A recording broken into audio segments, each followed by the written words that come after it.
السلام عليكم، ازيكم؟ عاملين ايه؟ يا رب تكونوا كلكم بخير. النهارده 24 رمضان، يعني الواحد اللي هو يعني مبسوط ان هو خلص حاجة وان الناس اتبسطت بيه، وفي نفس الوقت زعلان ان هو رمضان هيخلص والكام حلقة الحلوين دول هيخلصوا يعني. بس ان شاء الله ان شاء الله يعني بعد رمضان هنعمل حاجات احسن واحسن.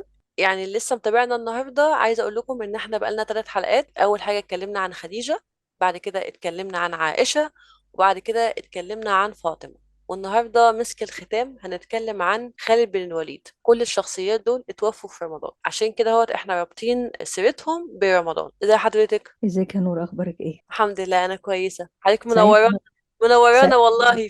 ده منوره نورك يا القناه والله. ده نورك يا نور اصلا. تسلمي لي يا حبيبتي. جاهزه النهارده نتكلم عن خالد بن الوليد؟ بصي، خالد بن الوليد له حكايه معايا. ايه بجد؟ طب ايه؟ اتفضلي.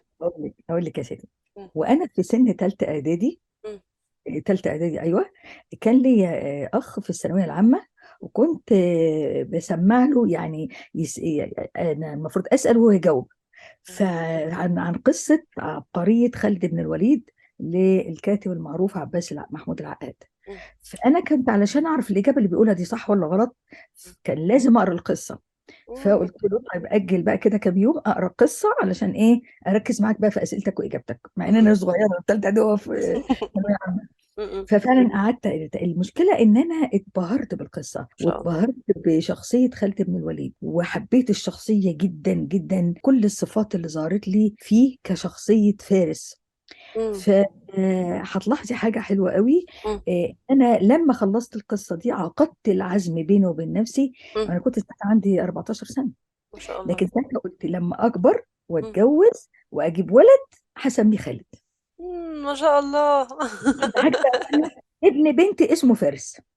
ما شاء الله، سبحان الله. عجبني فروسية خالد بن الوليد. طب مش أنا اللي سميته، بس أنا اقترحته.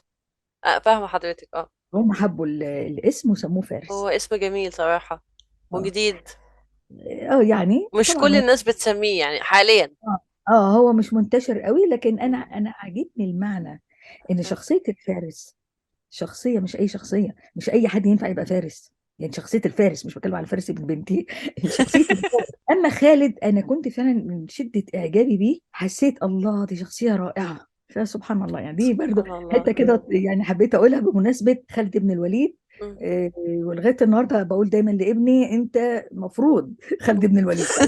هو اكيد اخد شوية منه، اكيد اكيد. لان انا كنت حاسه ان انا عايزه الشخصيه دي في فكنت بربي خالد سبحان يعني الله. على المنهج ده، ان يكون كده على قد طبعا ما كانش عمره ولا هيوصل ابدا لخالد بن الوليد، لكن عايزه اقول ان بزقه على الناحيه دي، يعني فاهمة بزقه حضرتك. على انه يكتسب هذه الصفات. هنبدأ بقى النهاردة هنتكلم عن نشأة خالد بن الوليد. احنا قسمنا الفقرات النهاردة: خالد ما قبل الإسلام، وخالد ما بعد الإسلام. ما قبل الإسلام نشأة خالد بن الوليد. هو اتولد قبل الهجره ب 30 سنه، حوالي سنه 592 ميلاديه. والده هو الوليد بن المغيره، م- وده سيد بني مخزوم، وده م- من اسياد قريش. والدته السيده لبابه الصغرى م- بنت حارس بن حرب. بيلتقي مع نسب الرسول صلى الله عليه وسلم عند الجد السابع، وهو مدر عند قبيلة عربية اسمها بن مزار. لما اتولدوا كده في الشهور الأولى، زي شأنهم شأن كل العرب، الأغنياء العرب بيرسلوا أولادهم إلى الصحراء يعيشوا فيها عند قبيلة من القبائل اللي عايشين في الصحراء، م- علشان هم شايفين إن البيئة الصحراوية فيها هواء نقي، فيها مكان متسع، فيها الولد يتربى تربية في قسوة شوية، فيطلع أخد على طبيعة الطبيعة خلاص. وكمان عندهم إن الغذاء بتاع الناس اللي بياكلوه، الغذاء بتاعهم في الصحراء م. هو طعام صحي. فبالتالي فكان صحتهم بتبقى، بنيتهم بتبقى كويسة جدا، بتبقى قوية. راجع لأهله وهو عنده وعنده خمس خمس سنوات تقريبا. سنين هنيجي نتكلم بقى إنه لما نيجي نشوف النهارده ولادنا بنربيهم على إيه، هنقول إن هم شوفوا اهتموا بإيه، ودوه بيئة صحراوية م- جافة فيها صحة، وفيها يعني هم قصدوا الصحة، بس قصدوا إن يتربى جديد في م- بيئة صعبة فيها ناشفة، عشان هو يطلع ناشف، مش زي أولادنا بنروح نوديهم. طبعا أنا مش ضد إن احنا نوديهم النادي ونوديهم الألعاب وأكوا بارك ونجيب لهم اللعب ونجيب لهم البلاي ستيشن ونجيب لهم الألعاب اللي الولاد بيحبوها، أيوة، بس فين اللي أنا بكون راجل؟ ده حقيقة. اللي عجبني جدا ان هنا بقى يعني الام والاب، بصرف النظر احنا مش متفقين معاهم كديانه، لكن هم كاسلوب تربوي واسلوب سليم. ربوا خالد بن الوليد واخواته اكيد على القوه والصرامه والشده، وبالتالي العزه بالنفس عارفه الاحساس بالاعتماد على النفس، حاجات كلها صفات نتمنى وجودها في اولادنا. انا كنت شايفه اصلا شخصيه خالد بن الوليد هو اتاثرت بالبيئه اللي حواليه، لان اصلا كان ابوه كان يعني سيد من سادات قريش. عارفه اللي هو لما تلاقي لو انت عايز ابنك يقرا، اقرا انت، فهتلاقيه ان هو اتاثر بيك، مش لازم تقعد تديله اوامر. فحاسه ان شخصيته اتنمت بدي. نقطه تانية، الصحراء يا طنط بتعمل صفاء ذهني فظيع. والجبال لما تقعدي في مكان فيه جبال، يعني ما فيش حاجه ليها حدود، نظرك ملهوش حدود، بتحسي بصفاء ذهني اكتر. لما بتقعدي مثلا في مدينه بتحسي بتشتت، وده هنا وده هنا وده هنا. الحاجات دي كلها أثقلتهم وأثقلت العرب أصلا، اه عشان كده في كانوا حاجه شطار في الشعر. في حاجه كنا نسمعها دايما في الافلام العربي القديمه: مم. الست عيانه ودوها العزبه. أيوة، عشان ليه العزبة؟ الطبيعة. عشان الطبيعة والأماكن الفاضية المفتوحة، اه. لأن ده أحد أساليب العلاج الصحي للأمراض النفسية أو للتعب النفسي. ساعات لما أكون مش يعني مزاجي مش أحسن حال، بقوم فاتحة صوت الطبيعة وأقعد أمال إيه؟ ده أحس صوت الطبيعة يعني، بصفاء نفسي فظيع، أو صوت مثلا شتاء، فبحس وصوت كده. نبات معينة كده. لا في أقول اصوات لك حاجة. معينه كده، آه. بتلاقي نفسك اتخذتي الجو تاني، بتفصلي عن الجو اللي انت موجوده فيه. وساعات في ناس بيفتحوا على فعلا الصحراء، على الزرع الأخضر، على المي، البحر والمحيطات، امم. السماء والسحاب، يعني كل ممكن إحنا نعالج نفسنا. دي أساليب علاجية على فكرة، يعني بجد. بالصدفة. انا بعملها كده، سبحان الله. فعلا اساليب علاجيه. لا في انواع من العلاج النفسي بقت متطوره جدا، ما هياش الدواء النفسي والمش عارفه ايه امم. لا، في ادويه حتى المدمنين دلوقتي ازاي نخليهم يقلعوا عن الادمان. امم. في اساليب زي دي، هي الرجوع الى امم. الطبيعه لحل المشكله. فانا عايزه اقول لك ان هو اوريدي خلي بالك، انا عايز نحط اسقاط على حاجه مهمه قوي. اتفضل. احنا النهارده الاب لما بيكون غني بيقول ادلع ابني، اجيب له اللي هو يتمناه، اجيب له اللي هو عايزه. انا امم. معايا فلوس، امال الفلوس دي لمين يعني؟ امال انا بجيبها لمين اصلا؟ امم. وبيدلع ابنه ويجيب له اللي هو عايزه، يبقى ولد عنده 14 13 سنه ويجيب له عربيه اخر موديل والكلام ده كله. طبعا موبايلات احسن حاجه، لبس احسن حاجه. الراجل ده غني جدا من اسياد قريش، لكن ما عملش كده، هو ده الصحراء. فانا عايزه اقول ان ده ذكاء من الوليد بن المغيره، ان هي الطبيعه بتاعتها وزمانهم كانوا كده يعني. المهم دي من ان هو عاداتهم وتقاليدهم. من عاداتهم وتقاليدهم، مم. وبالتالي بقى عشان وبالتالي كده صح. زمان الرجاله كانوا رجاله قوي، وعندهم الشهامه وعندهم البطوله، الثقه بالنفس والاعتزاز وعزة بالنفس. النفس. جدا جدا، امال ايه. نقطة تانية بقى، هنتكلم في نقطة المهارات، بس أنا عايزة أقول نقطة إن هو ما تعلمش أي علوم تانية، هو كان شاطر في حاجة واحدة بس، الفروسية والقتال. بداية هو حب الخيل. لو عايزة تضيفي حاجة يا نور اتفضلي. لا، كنت هقول حاجة بس كملي طنط، خلاص مش مشاكل. هو طفل كده كان بيحب الخيل قوي. م- وكان طبعا هو على طول في وسطهم ومعاهم، م- فطبعا بقى من امهر الفرسان، من تمام. امهر فرسان بني مخزوم. هو طبعا كان يتبع قبيله بني مخزوم. م- م- وبناء على ان ما دام ركب الخيل يبقى هيتعلم فنون القتال، وهو فنون القتال ايامها بس بالحصان والسيف. هو طبعا كمان اتدرب على انواع كتير من الاسلحه م- اللي كان بيستخدمها. هم حياتهم كده، مش خالد بن الوليد بس م- خالد بن الوليد كان ماهر، كان عنده م- م. مهاره، كان كان يعرف عنده دهاء. دهاء شديد م- جدا، م- ومهاره في الحركه على الحصان. يعني كيف يسيطر على الحصان، كيف يطوع الحصان لارادته بحيث يقدر ينط من عليه، يخليه ينط هو يعني. عارفه تحسي عارف لغه الحصان قوي.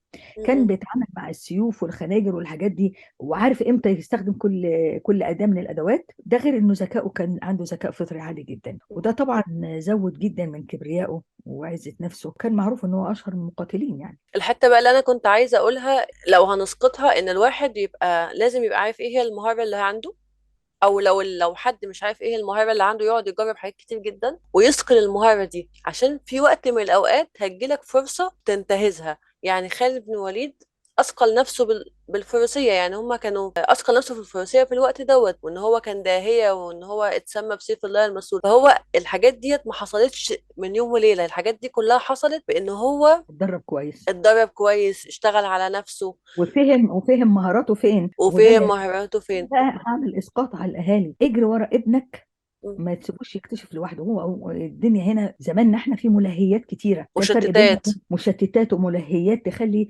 الشاب الصغير ده منجذب لمليون حاجه تانية تخليه قاعد قدام شاشه 24 ساعه. مم. مم. عنده سينمات، عنده كافيهات، عنده خروجات، عايز يسوق عربية، يعني في حاجات بتشده. لكن أنا كأب لما الاقي ابني ما عندوش، ما بينميش مهاراته اللي مم. هي تزود من قوته، من كفاءته، من بعد كده انه يبقى شخصية مم. تقوي من شخصيته، انا عليا كأب انبهه، اخده مم. معايا، مم.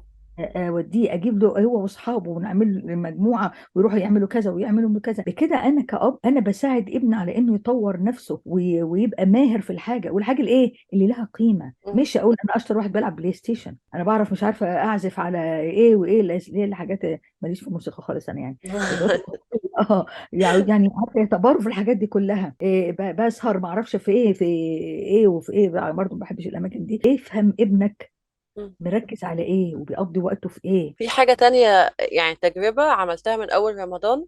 أصلا سبب تشتتنا كلنا إيه؟ الموبايلات أكيد. والنت. اه. فعملت حاجة إن أنا مسحت الفيسبوك أول اهو. رمضان، وجيت على الأوائل العشرة الأواخر، يعني أول امبارح كده ولا أوله، قمت مسحة الانستجرام. أنا عايزة أقول لحضرتك، أنا في حاجات كتير جدا ما كنتش باخد بالي منها بدأت أخد بالي منها. طبعا. التشتت بدأ يقل.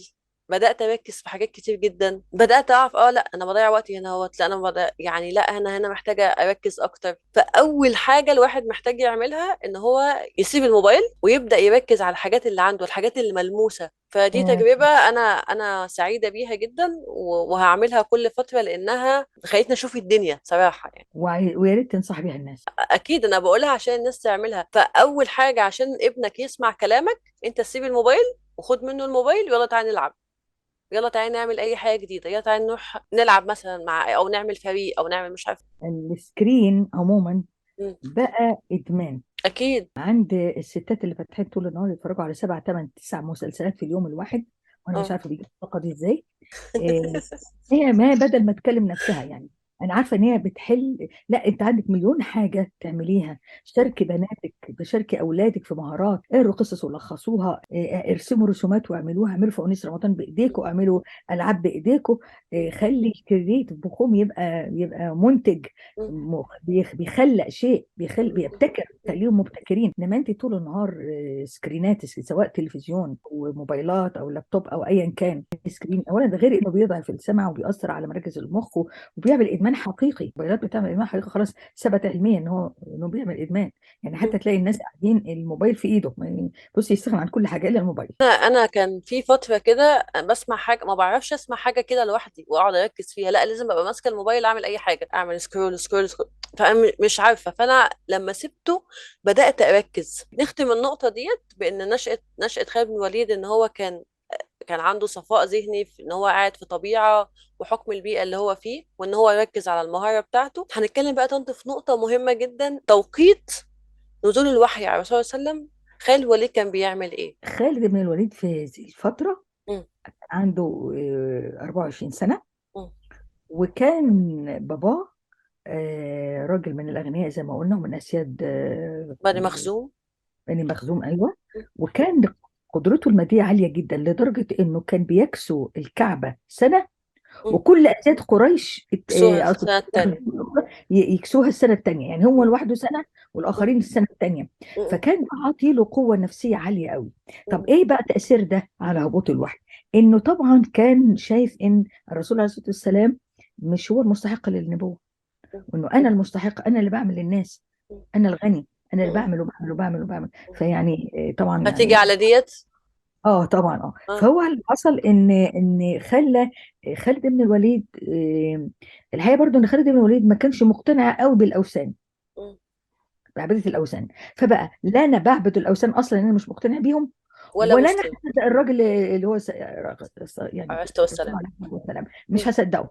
خلاص انا ايه، من لا هنا ولا هنا، انا ما مم. مش اخد موقف. مم. وده اللي حصل. كان عنده سنه 24 سنه. مم. لكن حصل حاجه مهمه جدا. في سنه 2 هجريه كانت غزوه بدر. مم. فطبعا عدد المسلمين كان قليل قوي، كان عددهم 340 مقاتل مم. مقابل 1000 مقاتل. مم. المسلمين الحمد لله انتصروا وأسروا 70 شخص، منهم 17 واحد من قبيلة مخزوم. م- منهم بقى الوليد بن المغيرة اللي هو خد م. الدية، أخو اخو خالد بن الوليد. اه، وراحوا فعلا دفعوا له الدية. اتقابلوا بعد كده في احد. هم بعد كده اتقابلوا في احد، وعبد الله ابن ابي معاه 300 راجل، لما م- انسحب بال 300. م. فكده جيش الرسول عليه الصلاه والسلام والسلام. كان 1000 م- بقى، سوري، كانوا 700 بقوا 400 بس. م- تصوري الموقف بقى.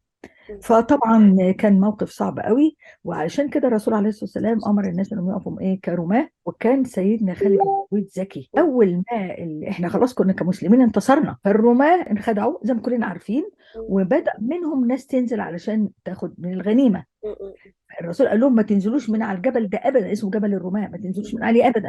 م- لكن هم انخدعوا قالوا خلاص احنا انتصرنا، خلاص م- نازلين ياخدوا ايه. م. خالد بن الوليد بقى لاحظ.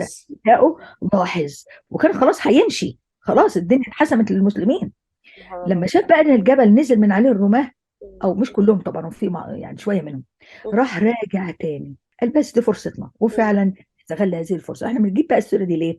لان فاتقلبت ان خالد بن الوليد كان ذكي. فاحنا عايزين نقول حتى لما نيجي نعمل لها اسقاط بنقول ان احنا علينا، ان هو طبعا للاسف الشديد ذكائه هنا كان ضد المسلمين، لكن ما ينفعش نقول انه ما كانش ذكي وانه استغل الموقف صح. ان احنا عايزين دايما نستغل مواقفنا الصحيحه وقوتنا، وضعف الاخرين اقل ضعف من الاخرين. احنا بنتكلم كمسلمين بقى، م- علينا ان نستخدمه لصالحنا، مش لصالحنا كاشخاص، لصالحنا كعقيده. فاهمة حضرتك. كنت عايزة أقول في نقطة العقيدة إن هو ما اتبعش الوثنية. خالص اتبعش الوثنية دي برضو رجاحة عقل. كانش حد تافه اللي هو ما كانش تبع، اللي هو دول بيعملوا كذا فأنا هعمل كذا. لا، هو كان ليه عقلية لوحده، فده خلاه لما دخل الإسلام بقى بقى مناصب ليه مقتنع جدا. بقى ومقتنع. واقتنع بيه وبقى مناصب بيه جدا. صحيح. كنت حاجة عايزة تقولي حاجة. لان في الوثنيه م- دول اصنام لا تنفع ولا تضر يعني، فهو عقله ما جابوش يعني اعبد ايه، اعبد شويه طوب، اه اكسرهم بايدي وابنيهم تاني شويه طين. ده في فهو ناس كانوا بيقولوا ان هم كانوا بيعملوها بالعجوة، وكانوا لما بيجوعوا ياكلوها. طبعا ده حاجات كتير قوي، وده حقيقي الحمد لله، هو كان يدل على ذكائه. طب احنا عايزين برضو نستفيد من دي ايه؟ م- احنا لازم نعلم ولادنا المنطق، مش اي كلام ينقال لك تصدقه. شغل مخك، طور دماغ. طب هتطور دماغك بايه؟ انك تقرا، انك تفكر، انك تبتكر. لما اطلب من ابني ان هو يصلح لي حاجه في البيت باظت، م- بدل ما اجري اشتريه، ادي فرصه لابني. يمكن الولد الصغير ده بيبقى كرييتيف قوي في السن ده، بيبقوا م- عندهم قوة ابتكاريه عاليه قوي. م- اديله فرصه ان هو يحاول يحلها لي، فساعات تطلع منهم حلول رائعه. طب انت هتشكريه، م. شكرك ليه هيساعد على نمو هيحفزوا. الابتكار. مم. مم. فعلا. فاحنا عايزين نقول ان اي موقف لما بنعلم ولادنا بيه، ما تيأسش، شوف تقدر تستفيد من اللي قدامك ازاي، من الخساره اللي حصلت ازاي تحولها الى مكسب. مم. ما تيأسش. مش اول حاجه انك ترمي الحاجه وتقول خلاص انا خسرت، خلاص خلص الماتش، لا. نقطة إن الأهالي يقنعوا. نقطة الإقناع يعني دي نقطة كانت مع ماما برضو. أنا لما ماما يعني أنا لما أكون مقتنعة بحاجة، والله لو مين قال لي لا أنا هعملها يعني. خلاص أنا ماما ادتني الأساسيات، والله ده غلط وده صح وده كذا وده كذا، خلاص، واتكلمت معايا في موضوع معين ما ينفعش تعملي كذا كذا كذا. فأنا لما كنت بقتنع بالنقطة ديت، خلاص انسي ان انا اعملها، انا مقتنعه بيها قلبا وقالبا خلاص. بس لو ماما بقى ضغطت عليا هو ولازم ده. تعمليها وده مش عارفه ايه، فتلاقيني يعني بدل ما انا تسيب لي مساحه اقتناع، لا انا بتبقى الموضوع بيتقلب بعند. فممكن انتوا عشان خايفين على عيالكم قوي قوي زياده عن اللزوم، بتلاقوهم بتقعدوا تدوا اوامر اوامر اوامر أوامر، فبالتالي بيبقى عند بقى، لا مش هعمل كده، لا مش عارفه ايه. فبتلغي عقله ان هو يفكر. ماما بتقول كده، لا انا مش هعمل كده، خلاص انا هعمل كده. بالعكس، ده هم بيشوفوا بابا وماما بيقولوا يمين نمشي بشمال، يقولوا شمال هنمشي يمين. ده حقيقه. وده مش علشان هم مقتنعين ولا عايزين ده ولا مش عايزين ده، لا، مم. مش بس كده. لكن هم ساعات عايزين يخالفوا، وده هنتكلم عنها ان شاء الله لما نيجي نتكلم عن الحاجات السيكولوجيه للاطفال. ان شاء الله. ان ساعات الطفل بيبقى عايز يخالف مش للمخالفه، ولا عشان هو عنده رغبه في الشيء اللي هيعمله، لا. او ممكن ما يكونش مدركه اصلا، مدرك ان ده غلط، هو مش مدرك اي حاجه، هو بس بيعاند. بيعاند ليه بقى؟ مم. اثبات شخصيته. انا موجود، مم. انا ليا رؤيه تانية، انا ليا اختيار تاني، انا مش حاجه بتحركوها. العند دلوقتي بقى يظهر من سن 6 سنين. واصغر والله من كده. مم. اه، لا يعني عارفه هتحسي ايه؟ لا مش راكب، لا مش شايل، لا مش اكل انا عايزه اقول للاهالي ما تضربوش، ما تزعقوش، ما تشدوش من ودنه جامد، ما تضربيش على ظهره الكلام اللي بيحصل ده بيخليه يزيد عند، يا اما بيكسره خالص، بيضعف شخصيته. يتعب شخصيته. فعايزين نقول ان التربيه مهاره على الاهل يتدربوا عليها. يعني قبل ما اتكلم عن الابن لازم اتكلم عن الاهل. احنا لسه من شويه بنقول ايه؟ مم. عايز ابنك ما يشربش سجاير، ما ينفعش تشرب سجاير. عايز ابنك يصلي يشوفك بتصلي، ابنك يقرا قران اقرا قران. حقيقه لو طلعتي مثلا، لو جيتي على شخصيتك وشخصيتي وشخصيه سين صاد لام، مم. هتلاقي كل واحد اخد من اهله، وخاصه في مرحله الطفوله اللي هي المرحله اللي بنبقى فيها عاملين زي الصلصال، وهم بيطبقوا علينا اللي هيقولوه صح هيفضل عندنا صح، وهتبقى دي ميولنا واتجاهاتنا. حتى مم. لو انحرفنا شويه تلاقي نفسك بنرجع تاني ليه؟ اصل ده مم. الاصل، ده صح. اصلنا، ده اصلنا اللي جايبينه من اهالينا. وعشان مم. كده بننبه ان رغم ان الوليد بن المغيره ده راجل كافر، لكن مم. الحقيقه هو عمل اساليب تربويه سليمه مع اولاده، وظهر ده جدا في نتائجه مع خالد بن الوليد، لان هو كمان بطبيعته شخصيه مميزه. مم. فشخصيه مميزه مع تربيه صالحه مم. طلعت بطل سبحان الله. بنذكره لغايه النهارده. ده اللي عايزين نقوله، التربيه مش عمليه سهله. احنا نسيب للولد اختيار فيما يمكن ان يختار فيه، مم. ونديله احساس الاختيار، ونقنعه، اقنعيه بالمنطق والعقل، وسيبيه بقى، مش اديله بالعقل. مساحة ان اه هو يقول اه او لا. طب لا ليه؟ تعالى نقول له ايه، انا وانت هنجرب، انا وانت اه، وهنجرب. حلوة دي. اه انا وانت هنجرب. اولا اللي عنده احساس المشاركه، بان انت مش بتعندي عشان اللي عنده وبس، انت نفسك تشوفي انت كمان النتيجه. الحاجه الثالثه هيبدا يكون في فريقك، خليتيه في فريقك، فدي حاجه مهمه قوي تربويا يعني. فالحقيقه يعني الحقيقه مع اعتراضنا مع الوليد بن المغيره، لكن عليه نقول انه ربى كويس. ايوه. احنا اتكلمنا في نقطة التفكير العقائدي بتاعه، اتكلمنا فيها خالص. ايه هي مراحل اسلام خالد بن الوليد؟ مراحل اسلام سيدنا خالد بن الوليد، هو بدا الأول يعني زي ما بقول لك صلح الحديبيه خليه يبدا يبص للمسلمين، يغير نظرته للمسلمين. شاف ناس بتتكلم بسماحه، بعدل، بحب، بوصول الى منطقه مشتركه بدون تعنت. شاف الرسول عليه الصلاه والسلام وهو بيتفاوض في صلح الحديبيه بعقليه ناضجه وبعقليه واسعه وبصدر محب وشخص متفاهم. فهي الناس دي مش وحشه، الناس دي حلوه. فبدات افكاره تتغير تجاه المسلمين. بعد كده حس بارتياح، فحب انه يقابل الرسول عليه الصلاه والسلام، على اساس ان هو يعني هو مايل ان هو يعلن الاسلام، بس هو ايه؟ اروح اقابله. فعقد العزم مع نفسه كده، وطلع من مكة وراح على المدينة. وهو في الطريق قابل سيدنا عمرو بن العاص وعثمان. وسيدنا عثمان بن طليحة، وكانوا هم كمان في طريقهم إلى المدينة عشان يقابلوا الرسول عليه الصلاة والسلام ويعلنوا إسلامهم.